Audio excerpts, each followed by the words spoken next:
I want to start by welcoming you to our Christmas service. Thank you for joining us at the Okolona Church of Christ. My name is Josh Watkins, and I'm the preacher here. It is such a joy to have you with us today, and I hope that you are blessed by the songs that we've been singing, and I also hope that you're blessed by this sermon that we're looking at from Luke chapter 2. Luke chapter 2 records a beautiful account of the birth of Jesus, and so today we're going to look at primarily the shepherds. But we're going to look at the entire birth narrative for a moment today. Before we begin into the text of Luke 2, I want to share with you something that you may have experienced yourself. This idea of being worn out and tired. The end of the year always seems to bring that, and particularly around this Christmas season. You have late night wrapping, you have last minute shopping, there's family get-togethers that are always planned, just one right after the other. There's this massive drive to continue going and to continue doing. And we experience that in our works, we experience that in our homes, in our lives. And I don't know about you, but I have found myself in this season just going. And the other night, I went to bed. I fell asleep in my bed with the boys in my bed with me. And I woke up at 1 a.m, still fully dressed. The boys had gone off to their own beds. And here I am, fully dressed, just crashed out on my own bed. I get up and I get ready for bed then, and I go to sleep. And I find that that night I slept for 9 hours. I realized in moments like that, my wife said, "You were just exhausted. You needed a break. You needed some time to rest." Most of us don't realize how badly we need those times of rest until we're running on empty.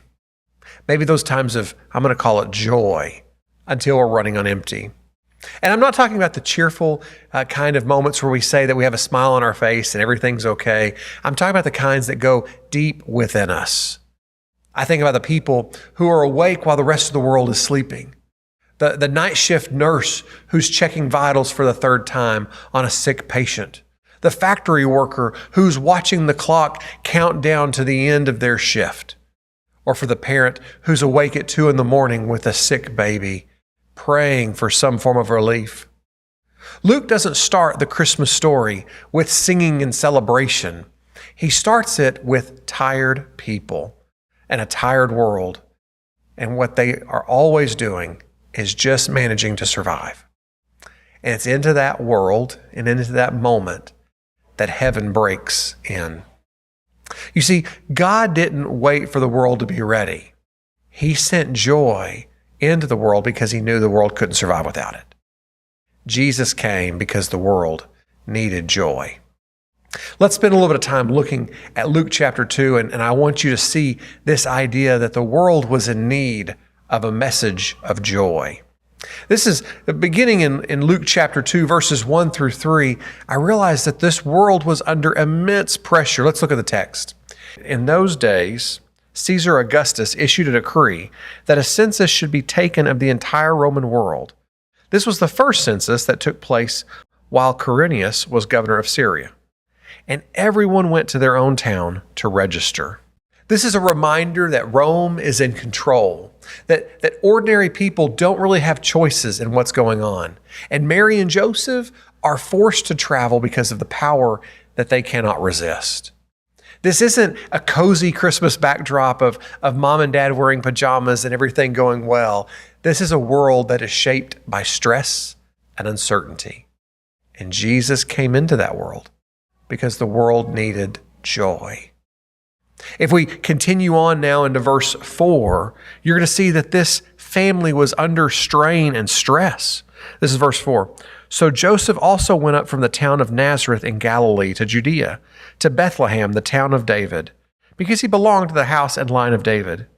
He went there to register with Mary, who was pledged to be married to him and was expecting a child. While they were there, the time came for the baby to be born, and she gave birth to her firstborn son. She wrapped him in clothes and placed him in a manger because there was no guest room available for them. At this point, Mary is far from home. She's far from her mama and her daddy. She's with her soon-to-be husband. We would probably call it like a fiancé, but she would have called him her husband.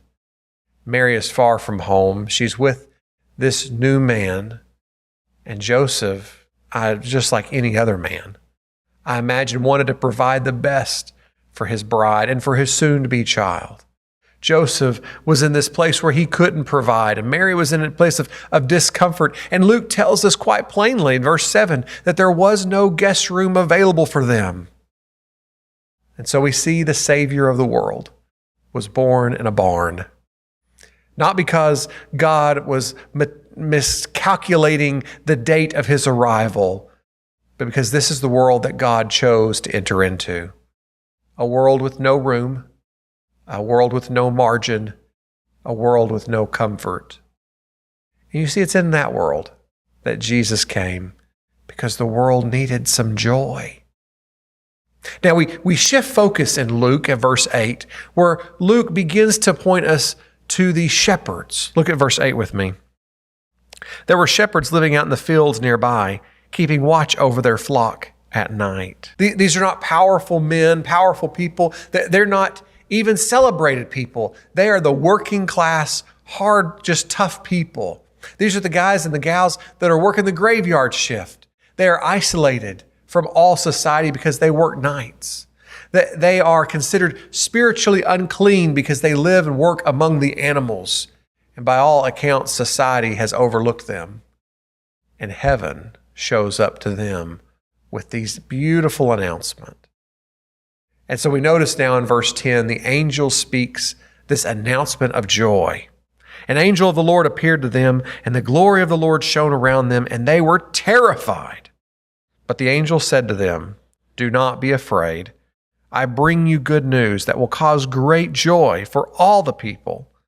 Today in the town of David, a Savior has been born to you. He is the Messiah, the Lord." Notice the world hasn't changed yet. Jesus is being born into this world, and it's not magically different.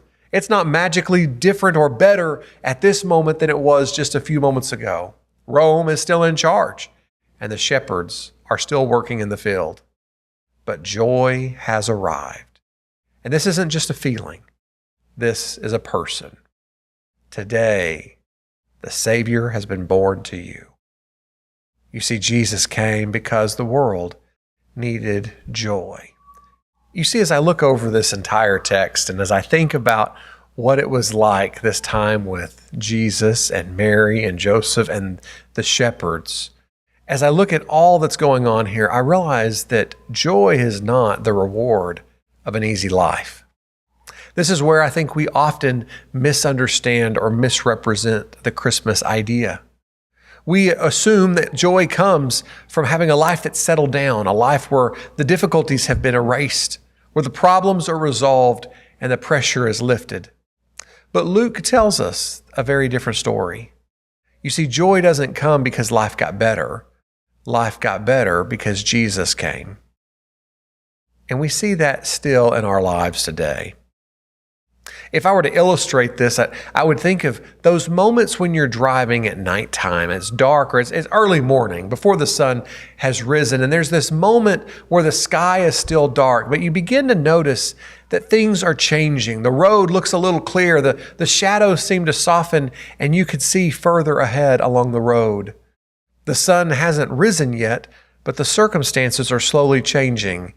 And you see in those moments that the light is already beginning to arrive. When I lived in New Mexico, that was one thing you could experience in the mountains, is when you'd be up on a mountain, you could see this beginning of dawn where the light would begin to come, but it wasn't quite daybreak. Your eyes could see a little bit better and the road was a little clearer, or the scenery was a little more pristine. And then the moment came when the light would shine over the mountains. You see, Christmas is not the sunrise. It's the first light that's beginning to break the horizon. Rome is still in power. The shepherds are still in the field, and Mary, at this moment, still in recovery. She just gave birth to baby Jesus. Things aren't exactly picture perfect, but we are beginning to see the joy that comes. Now everything's looking a little bit different, because this bundle of joy has entered into the world. Reminds me of a passage that we went through a couple of weeks ago from Isaiah chapter 9 and verse 2, where it says, "The people walking in darkness have seen a great light." Joy didn't come because life got better. Life got better because Jesus came. Another way that I would think to describe this is those moments when there's a storm outside and you're in your house and everything's good until all of a sudden the lights go out and the sound goes dark and it's immediately silence and darkness. You can't see. Unless you have gas, you can't cook. If it's cold outside, you can't stay warm or you can't stay cool. And you can't charge the things that we have come to depend on in so many ways. Then in the darkness, you're sitting in complete isolation. But there's that moment where you're sitting there and you're waiting, where the lights begin to flicker. They come on and off, and then they come on and they stay on. Nothing else has changed. The storm is still going on outside and the damage may still very well be done. But for some reason, you breathe just a little bit easier. You feel a little bit more comfortable. Why? Because the power has returned. Christmas is the moment the lights come back on in the middle of a dark world. The storms haven't passed, but life feels possible again. Because you see, joy didn't come because life got better. Life got better because Jesus came. And in the midst of Jesus coming, we come to verse 15. The shepherds said to one another, "Let's go to Bethlehem and see this thing that has happened, which the Lord has told us about." So they hurried off and found Mary and Joseph and the baby who was lying in the manger. And when they had seen him, they spread the word concerning what had been told them about this child. Oh, I see a beautiful response to this message of joy. The shepherds don't hesitate. They come as they are. They see Jesus and they leave changed individuals. They didn't stop by their house and clean up and put on their Sunday best. They didn't make sure that their feet weren't smelling and that they had their nice shoes on, that they were polished. They didn't shave. They didn't do any of those things. They left the fields. They left their sheep and went straight to find this baby who they had been told about. They return afterwards to the same fields, but they're not the same people at this point. You see, they came to the presence of joy in Jesus, and they leave a changed people. They leave, and that's what we notice at the end there in verse 17. When they saw him, they spread the word concerning what they had been told about this child. Joy doesn't always change our circumstances, but it does always change us. For you, what does this message mean for you? I would hope that the Christmas season you can receive joy where you actually are. This Christmas, don't wait to clean things up. Don't wait for life to settle down. Don't wait for this better version of yourself. Do what the shepherds did. And go off immediately this week to go and worship Jesus, to be at the feet of this baby boy. And then invite Jesus into the places where you need the joy the most. Maybe it's that place of exhaustion where you need to invite Jesus to be with you. Maybe it's the place where you feel the immense pressure of life, where you need Jesus to be with you. It's that place of disappointment where you feel the sorrow and the hurt and you need Jesus to be with you. It's the place that you've been avoiding, where you need Jesus to be with you.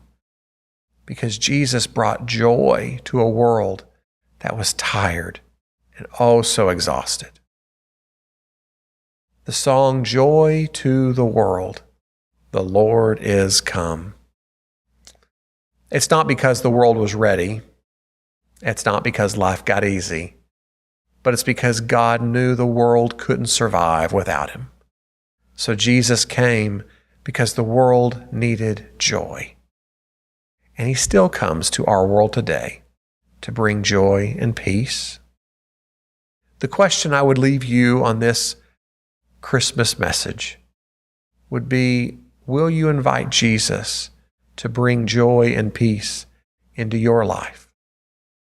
As people who love Jesus, we should have a newfound respect and appreciation for all the troubles of this world, knowing that they have found their end and their true solution in Jesus, knowing that He is the bringer and giver of all joy and all peace, to be able to walk like these shepherds did, with excitement and joy at the presence of the Savior.